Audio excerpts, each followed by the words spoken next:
Welcome to Let's Talk To podcast, hosted by author Charnel Williams. Are you ready to spend some time with Charnel and her special guest? Join our live conversation every Wednesday, Thursday, and Saturday, 6 p.m. Eastern Standard Time.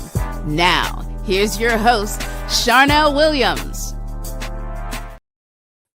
Hello, everyone. Hello, how y'all doing out there? Thank you for Let's Talk To podcast. Just to tell you a little bit about myself, my name is Charnel. I'm the host of Let's Talk To podcast, Wednesday, Thursdays, and Saturdays at 6 p.m. Eastern time.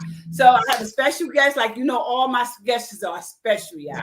I have a special guest in the house tonight. Her name is Latoya. She's going to introduce herself and tell y'all a little bit about herself. Go ahead, Latoya. Take the floor. Hello, queens and kings. I'm Latoya Jackson Tucker, born and raised in Newark. I am a mother, business owner, community activist, also an EJ ambassador, environmental justice ambassador, and I am also a Newark Public School Board 2025 candidate. How y'all doing? And thank you so much, Charnel, for allowing me to be on your show. I love and respect you. You know, we've been knowing each other for years, and I am honored to see you progress in such a way. We've been knowing each other. You've been knowing me since I was a kid. You watched me grow up. So it's an honor and a pleasure to see you prospering and also doing your things with everything you do, with your, your conventions and your book, your art, being an author, everything you do. I commend you. You are a queen and I appreciate you. Thank you, Toya. Yes, y'all. I've been knowing her. She was my hairstylist. Yeah, I miss you, Toya. Since I was a teenager. Girl, I need a driver because I don't like them mountains. I need a driver. And the same go here, Toya. Thank you for being on my podcast. Y'all, we about to get serious. We about to get this started. So sit down and relax and listen. We got comments. If you want to make comments or suggestions on my show, you know, you're welcome to come on and I might read your comment. It depends if it's negative or if it's positive, because you know it's a positive show. So I read your comment. I say hi to you. So come on. Let's get started, Toya. Come on. Tell us about what's going on with you, Toya.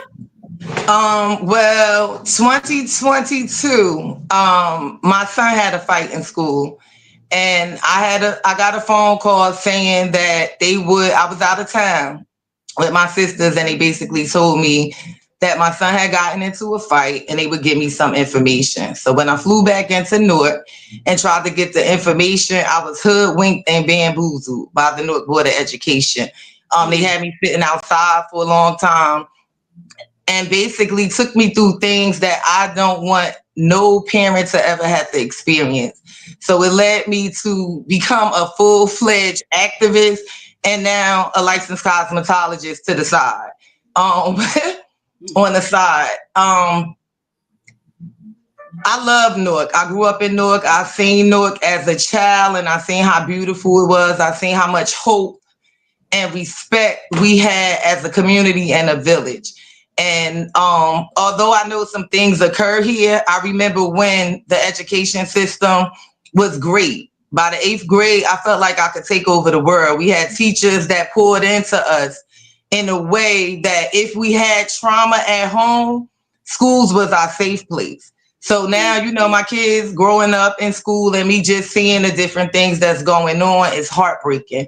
To see our people supposed to be moving forward and we're moving back, because our children are our future leaders. Our children are our future caregivers. Our children are our future's light and love. So to see the things that I have seen within this district, I just want to help and support in a way that I can. I understand the power of a parent, and I definitely want to be the voice for those who have not yet learned how to articulate themselves. I want to be the voice for those who are scared or think they have to settle. I want to be the voice for the people that have children that they may not know what to do, how to advocate for them.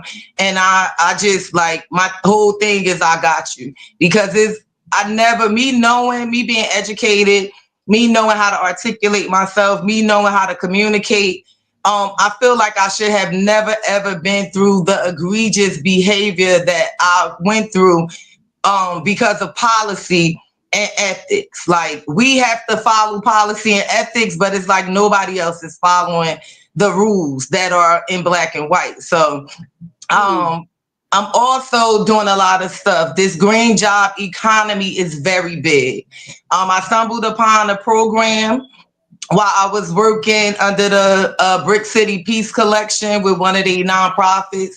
I stumbled over a program with the South Ward Environmental Alliance, and I am so thankful. It's like heaven sent to be able to now create a different type of village as me being a mature adult.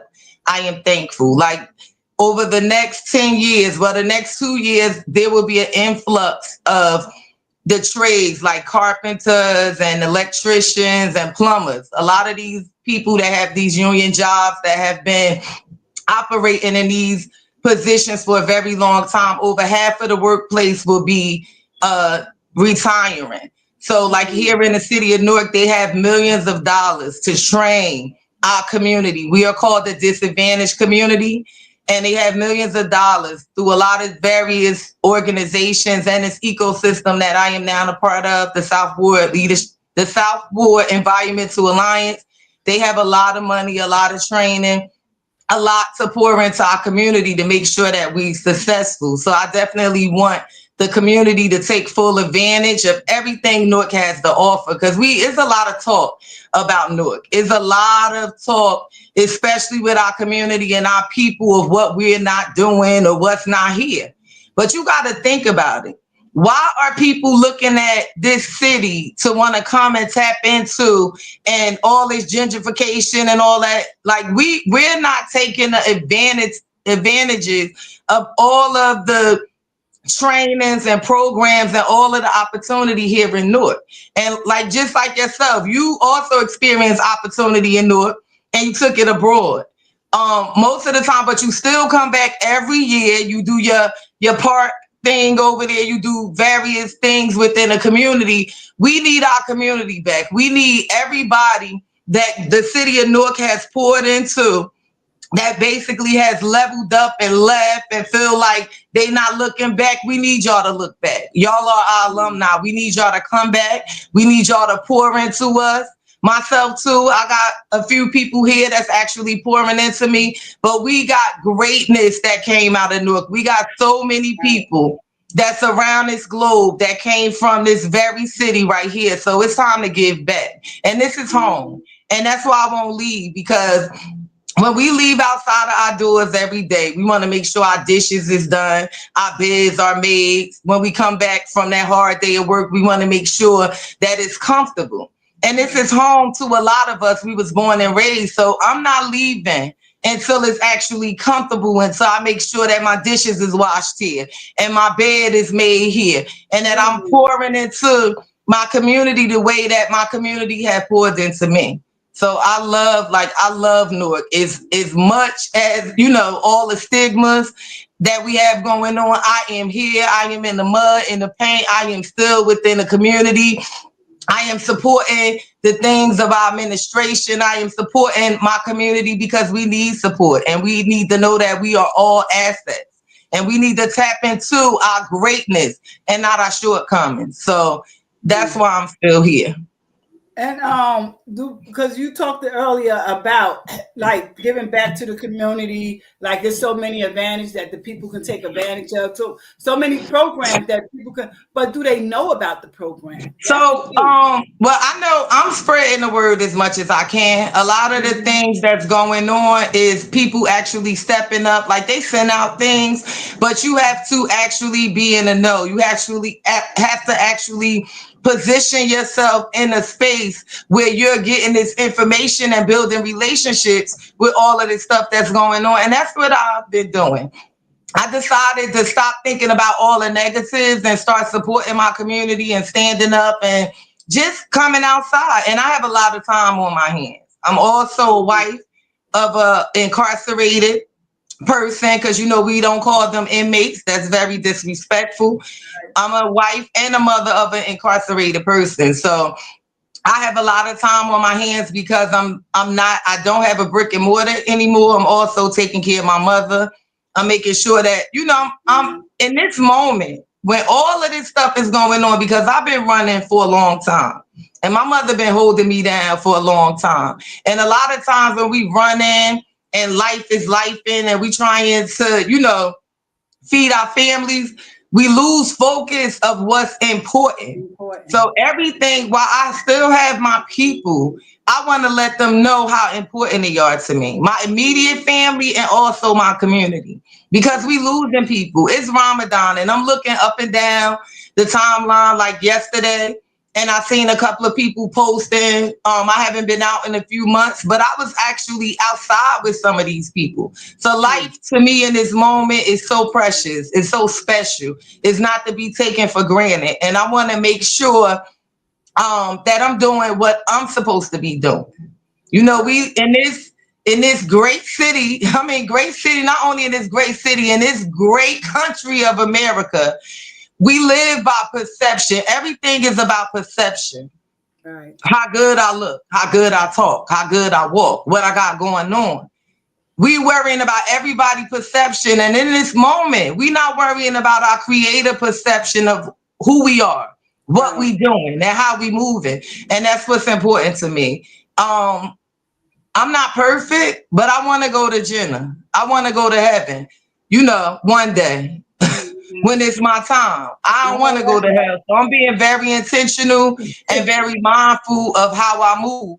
But I'm also very unapologetic, because within this moment, we need people that's going to stand up and fight. We need people that's going to put themselves on the line so that we can show people exactly how important the causes are to us, and also how important community and family and our Black and brown people. We are important. We are kings and queens. I was getting on the train earlier, and I had missed my first train, and then I was getting on the train, and it was a guy in front of me, and then I was next, and then it was a few people standing around. And, I said it was the guy in front of me, and I was next, and I went to get on the train, and this white privileged male felt like he could dish me. And it's Ramadan, and we ain't supposed to come out our character. But in that moment, I knew it was my turn. And right now it's our turn. It's our turn to stand up. It's our turn to show people that we are not less than them. It's our turn to let people know that we can go first. It's our turn to do a lot of things. So I kept it moving, and we brushed past each other, and we kind of bumped each other because I was going in the train, and he looked at me, and I looked at him right in his eyes. And then I stopped, looked at him in his eyes, and kept it moving, because what I'm not gonna do in this moment is let anybody feel as though I am worthy to settle for anything. I am deserving to be in any position that I want to be in. It is mine. That's how I feel. So, and I need to show my community how we need to step up and why. That's why I didn't just stop fighting after I got what I needed for my son. I kept fighting because we live in a community of monkey see, monkey do. All over the world. Even no matter what we doing, they trying to imitate us, but we trying to imitate each other and trying to imitate them. So it's like, because we live in this monkey see, monkey do world, I care about the kids, Mm-hmm. If I got breasts, you might want breasts. If I got a house, you might want a house. So if I love the kids, please love the kids. I'm leading by example. That makes sense to me. We got to make some of this stuff make sense. So have you met people that want to engage in what you're doing? Yes, but they're scared. Like, I have a lot of people. See, I don't throw rocks and hide my hand. So with me, it's a lot of great activists out here, but it's a lot of messy activists out here. What I say about messy is a lot of us fighting each other. It's a lot of us not knowing how to properly communicate with each other. And what are we showing our community? That it's all right to not get along. That's not all right with me. So I have squashed a lot of beef. I have had to put my feelings to the side, because my aunt told me some years ago, when you understand your purpose, it's not about you. Right. So if I know that I'm loving on the community and I'm trying to help the community, what we beefing for? Because you loving the community, you trying to love and hug on the community. What we beefing for? I'm me, you an asset, I'm an asset. We need to come together. Right. We out here fighting for pots, fighting for grant money, fighting for this, fighting for that, instead of fighting for each other and fighting for unity. And that's what makes sense to me. So I'm leading by example. I'm trying to be the change that I want to see. And I'm also not following the blueprints that they have set before us. They don't work. White people all day long can bicker with each other. But when they come and sit at these tables to come and form a plan for our red line communities, they getting along. When they running against each other, it might be war when they in them podiums, but behind closed doors, they getting along. They sitting at these tables and being able to establish a plan for our demise or how to control us when they don't even understand what we go through. If I gave you my shoes to walk in, you couldn't take a step. Right. So I'm definitely like trying to encourage my community to step up and be strong and fight for us.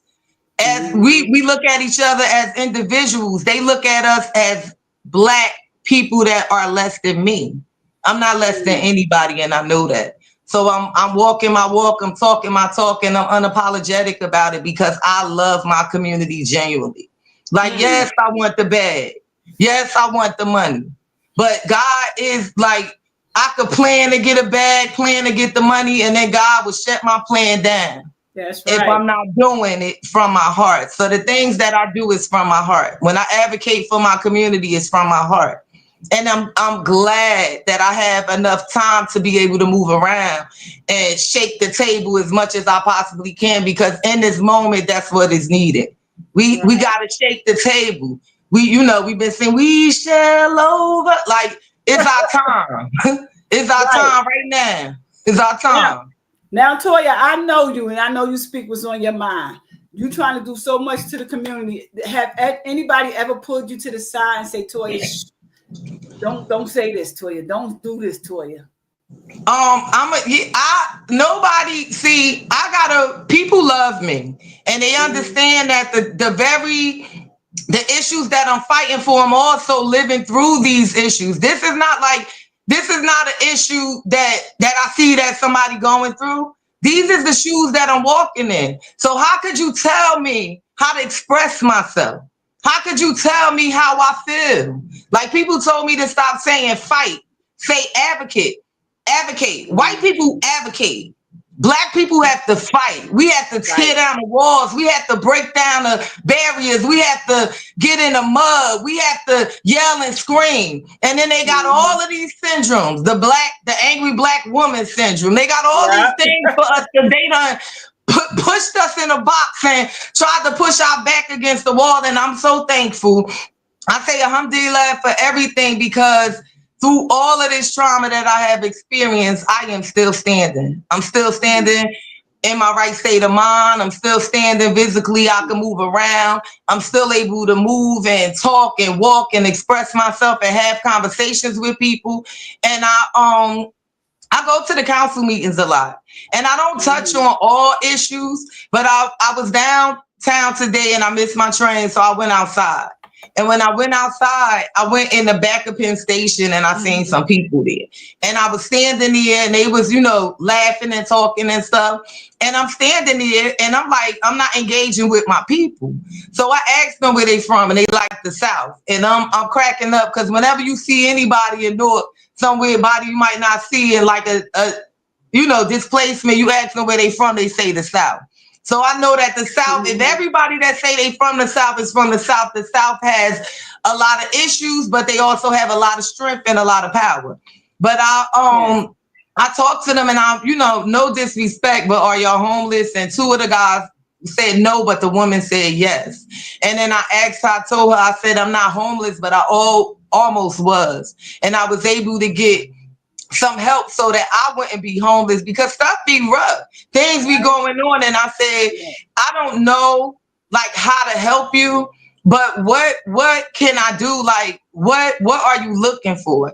And the young lady told me, she said, well, there's a lot of help out here. She said, and they will help you, but you got to want it. She said, and when you get the help, you get all the way to the process. But when you get to the part to actually get a place, then that's where the holdup is at. And I said to her, I said, I hear them talking a lot about it.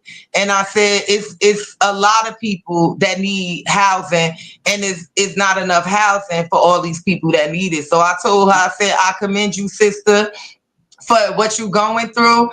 And I introduced myself and let them know a little bit about me and what I was going through, and how it's so necessary to engage with our people, no matter how they look or where they at. And that's important to me. I don't need money. Like, if you, Chanel, if you say, Toya, I need your help, I understand we have skills to pay the bills. I understand that. But if you needed my help and I couldn't help you because you didn't have the money for me to help you, then I'm leaving you behind. And that's not how I'm moving. So I'm trying to lead by example. I'm trying to never because I used to be in the streets. I used to be a drug dealer. I'm not going to count my people up like they nickels and dimes. I'm not going to count my people up like they bundles and bags. I'm not going to do it. So as much as I possibly could embrace my people in a way that comfortable for what I got going on, because I got a lot going on. And a lot of times in my lifetime, I have put everything and everybody before what I have going on. So now I'm kind of choosing, I am choosing me, but I'm also choosing me in a way that I can help my people. And choosing me means being my authentic self. Like, I could put on the mask all day long, but who are you? I can wear this mask for y'all all day long, but at the end of the day, God know who I really am. So why can't y'all? That's how I feel. Like, in my religion, I'm taught to hide my flaws, but all the flaws that I hide would be me neglecting helping people that could see me still looking like I'm good and looking like everything is okay. But all the time in my life, everything is not okay. And I understand that. And it's okay for me to share it when I want to share it. It's nothing wrong with that. So, like, I just have a new lease on life, I guess I could call it, about perception. I don't give a fuck about what nobody thinks about me, because I'm trying to be pleasing to Allah. That's right. Point blank, period. No, that's right, Joy.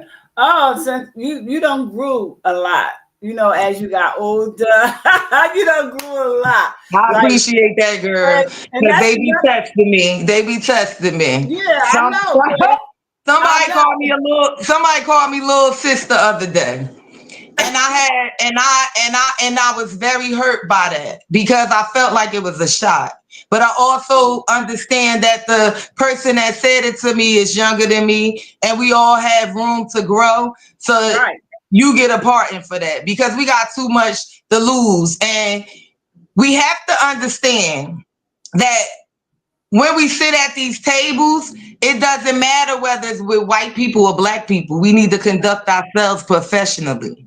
Amen. We tend to lay our head down a little bit when we get in front of our people, and we are the real innovators, the real articulation of manifestation. We are that. So we need to give, when we sit at these tables with our people, when we communicating, we need to give our people as much respect as we possibly can. As much respect. And we don't do it. So I'm just trying to break some of the barriers. And I also want to give Mayor Baraka a shout out. I'm not going to be on anything without shouting him out across the world, because I respect him. I seen his struggle of him, like, running 4 times. We have something in common with that. Like, I don't even know if I ever mentioned that to him, but before I actually was successful in my business, I opened a business 4 times. And it was within that time that he was running, that time period where he was running for mayor, and now he's running for governor. And I just want our community to embrace that and understand that we need somebody that understands us, that we need somebody that look like us. We need somebody that can identify with us. We need somebody in the room that's going to speak for us candidly to the issues. That's what we need. So, like, when he said, when when he became mayor, we became mayor. I really felt like that. So I want him to be governor so I could be governor. Then I want him to be president so I could be president. Like, I really feel like we don't support not just him, but the Black man as much as we should. That's how I feel. Maybe because I have sons, but I feel like we just need to take another approach that's not giving up on them, because it's hard out here for them. And by me having to advocate for my children in the school system, and also in the the incarceration system, it's very hard. And I don't, once you see things, you cannot unsee them. So it's like I'm like this. They talking, they saying we gotta chip the rock. I'm like, we gotta throw the bomb. Boom.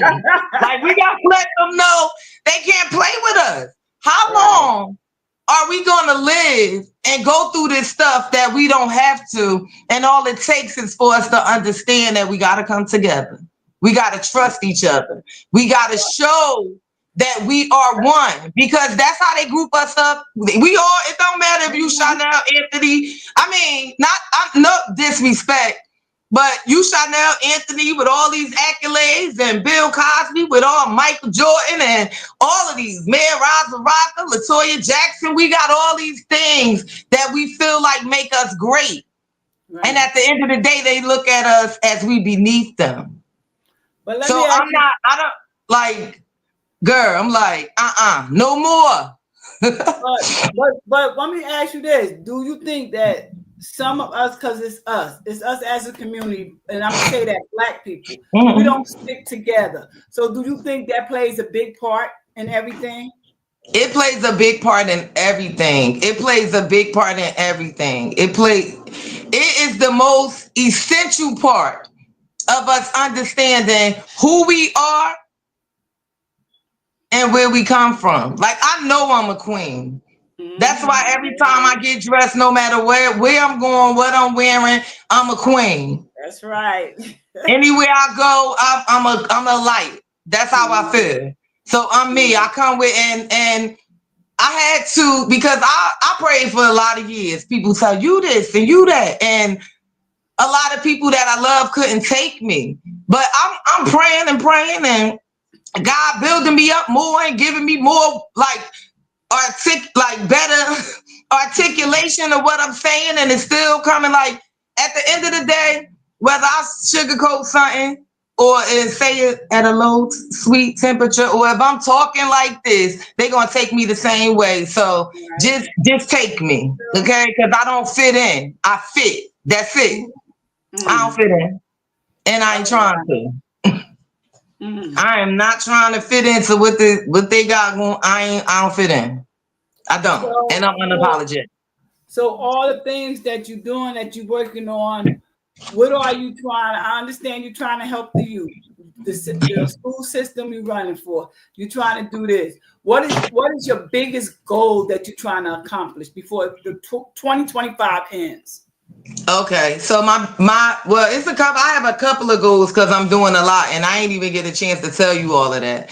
I'm actually like, my goal is to establish, my ultimate goal at the end of the 2025 is to reestablish my business in a way, my nonprofit, through obstacles you adapt. To reestablish, my son will be home. So actually, it's a business that he influenced me to start. And also that he has a lot of parts in it, that it won't actually come together the way it's supposed to until we're together. But my goal is to have it established like it's supposed to be. And also to sit on the school board. That's my number one goal. April 15th, 2025 is to be a Newark Public School Board member in 2025. But also, I'm trying to do so much, and I don't want to let all the cats out the bag, but my goal is to have my business more established than what it is right now, for me to secure these grants that I'm trying to get, and also for me to secure a team. My ultimate goal within the next couple of years is for me to have an office of myself, and I'm speaking it to existence. Right. I hope I don't have no haters looking at me, but yes, I want an office of, and that's it. That's it. Well, whatever you do, you're gonna have haters. You can do Mm-hmm. good, you can do bad. It always gonna be that one bad apple at the crowd's trying to throw a stone at you. You understand what I'm saying? Mm-hmm. So we can't even run and hide from them because they everywhere. No, they also hate Elevate. Mm. Yeah, hate Elevate. And Wow. in my life it has. In my life it has. I that's why I'm happy, because I always say, don't send for me, because I have yet not known how to come. Like, not to come. I'm going, you send for me, I'm coming. But in my life and lately, I've seen that I don't have to come, because I don't have to explain who I am. I'm already established. My character, my resume, it precedes me with the things that I have been done, and I'm thankful for that. But I have a lot of more work to do, because we have a lot of issues. And I definitely want to sit on the board so that I can support the board members, because they need that support. They need the support of somebody that's like, this ain't right. It ain't. I think this year that this last couple of years have definitely, anybody that has sat on that board has definitely enlightened them to their positions of who they need to be. Oh. Because the best teacher of any experience that anybody is going through is for you to experience it yourself. When you experience stuff that other people experience, because sometimes we take things for granted or may not advocate for people the way that we supposed to, but God will make you go through what a person has been through for you to understand who you need to be in that position. So I'm thankful that everybody has an epiphany about who they need to be in this moment, especially me. And let me. So, are you ready? Are you ready for everything that's coming your way? I got God, so yeah, I'm ready. Allah subhanahu wa ta'ala. Yeah, I got him, so I'm good. I'm ready. So if you could talk to the people, whoever you want to talk to now through that camera, what would you say to Newark, New Jersey? I'm not going to even come from a political standpoint. I'm going to come from a community member, a sister, a mother, a friend, because that's what I am. That's what I have always been all day. If I could say anything to my Newark community, I want y'all to stay woke. I want y'all to understand what's at stake, and it's our children. Our children are at stake. We see all of these things that's going on. We see that the drug epidemic has switched from adults to our children. It's reasons for that. If you could control somebody's mind and control their way of thinking, you can control their life.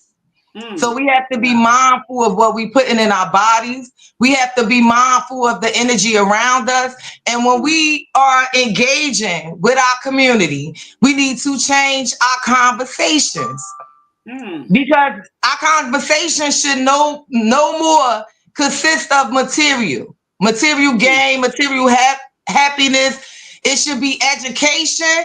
If I'm educated and I know about financial literacy, or I know about the education system or the healthcare system or the welfare system and the benefits thereof, I should be sharing it with my community to help them elevate. We got to stop being gatekeepers. Community, stop being gatekeepers. Stop holding on to it.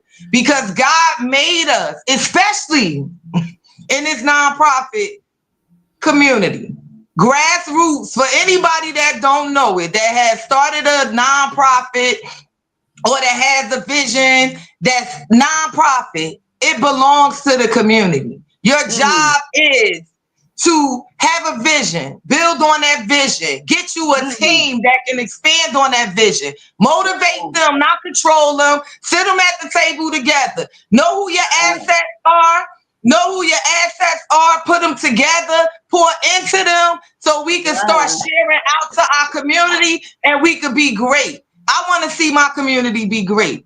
I want the gatekeepers to unlock the gate, to know that this pot is not yours, that we all belong to God and we all belong to each other and we responsible for each other. So all the gatekeepers, ask for forgiveness, ask for forgiveness, ask for forgiveness, and share out your information. Make sure your community is in unity and make sure that we are elevating and empowering our community, because in this moment, it is so necessary that we love on each other more than we have ever had, that we squash our beefs, that we understand exactly what's going on. They trying to put y'all back on a plantation, because I ain't going.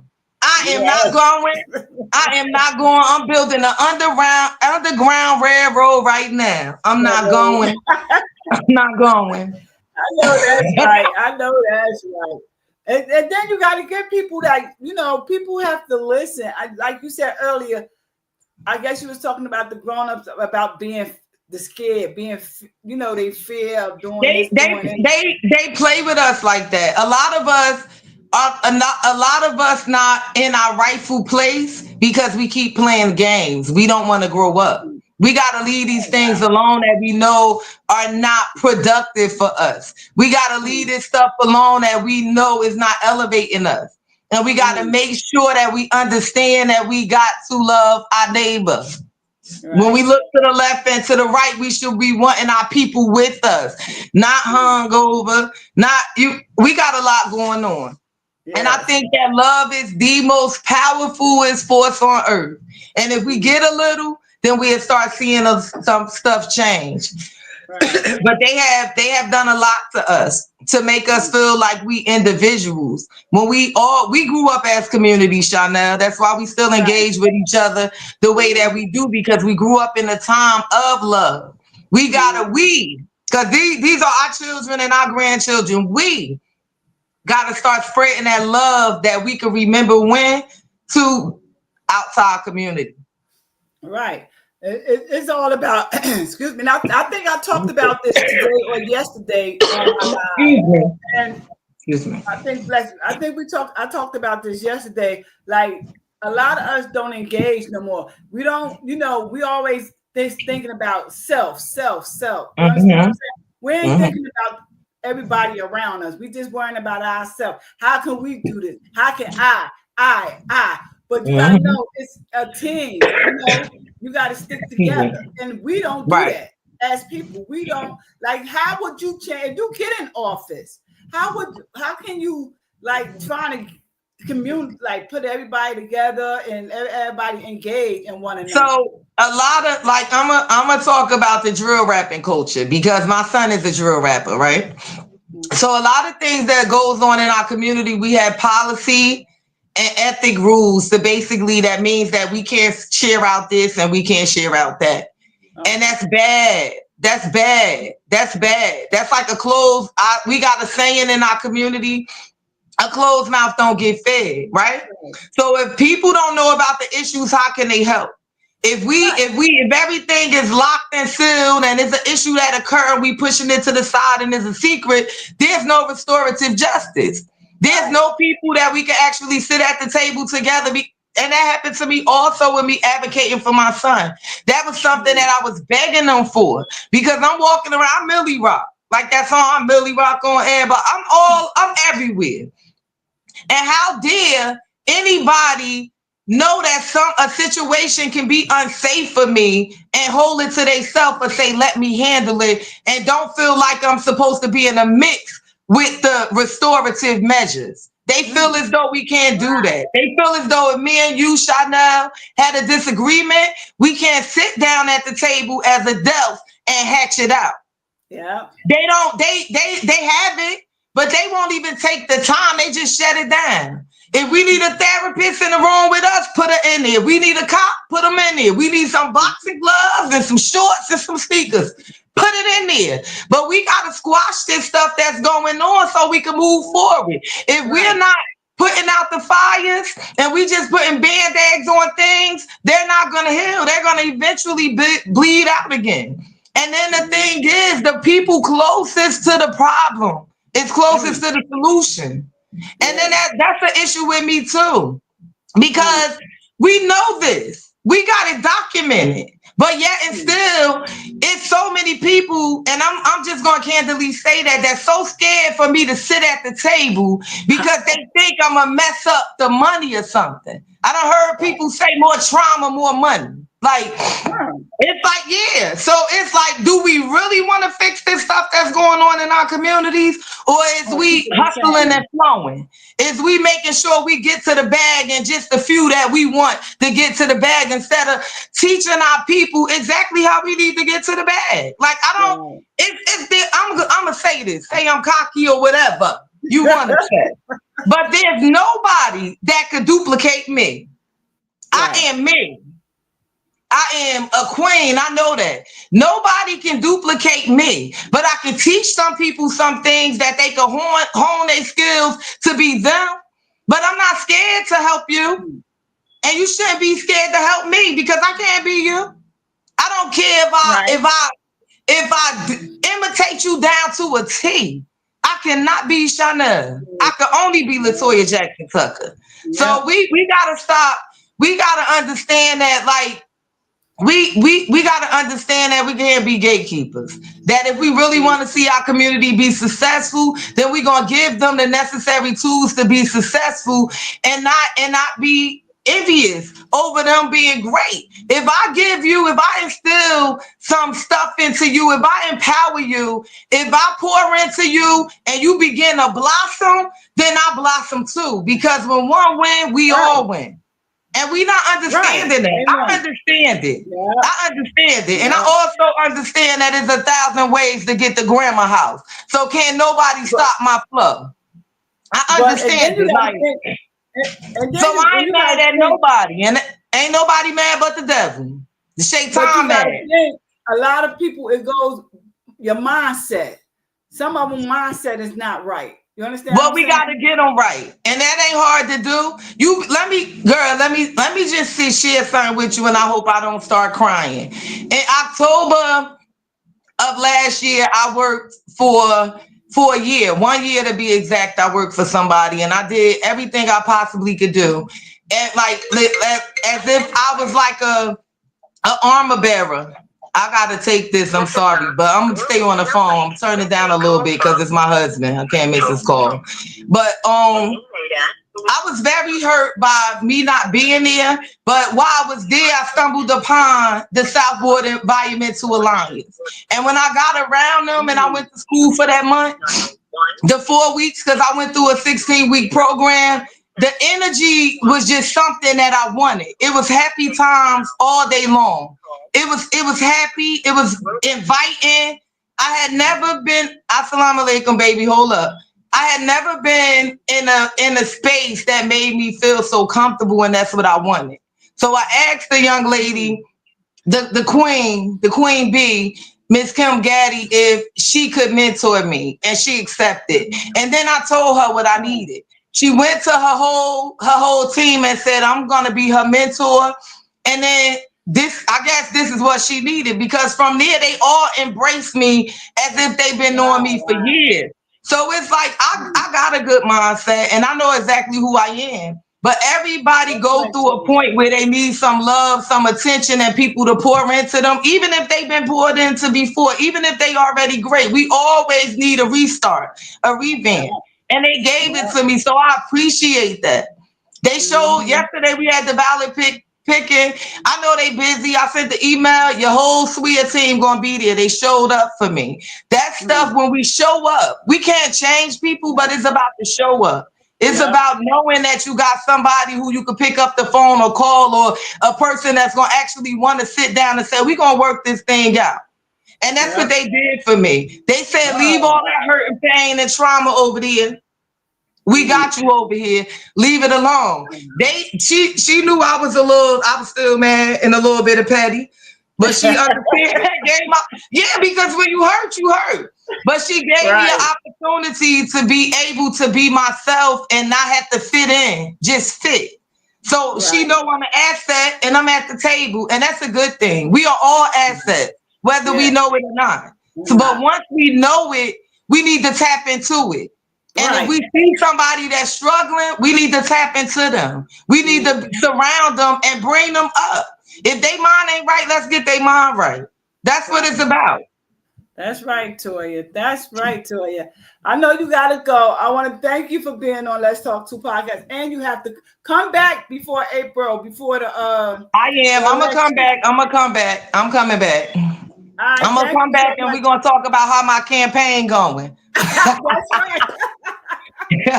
Thank you so much, Toya. Thank you. And tell your moms I said hello. All right. I will, mom, say hi to Chanel. Hello, how you doing? You hear her? Hi, how you doing? So your last word. I know you got to go. Do you want to say one last word? I'm Latoya Jackson Tucker. I am running for Newark Public School Board, April 15, 2025. My phrase that I'm using on my slogan is "I got you," and that is the truth.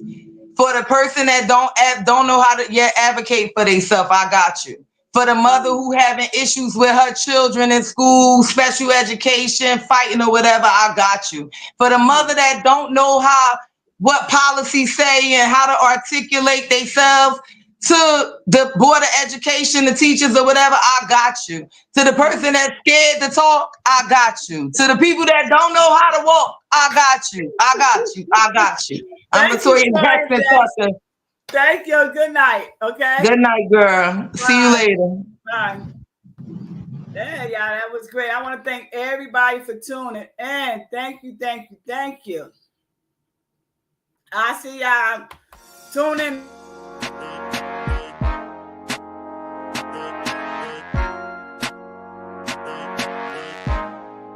Thanks for tuning in to Let's Talk 2 podcast with author Charnel Williams. Tune in next time every Wednesday, Thursday, and Saturday, 6 p.m. Eastern Standard Time. And don't forget to live, laugh, and love.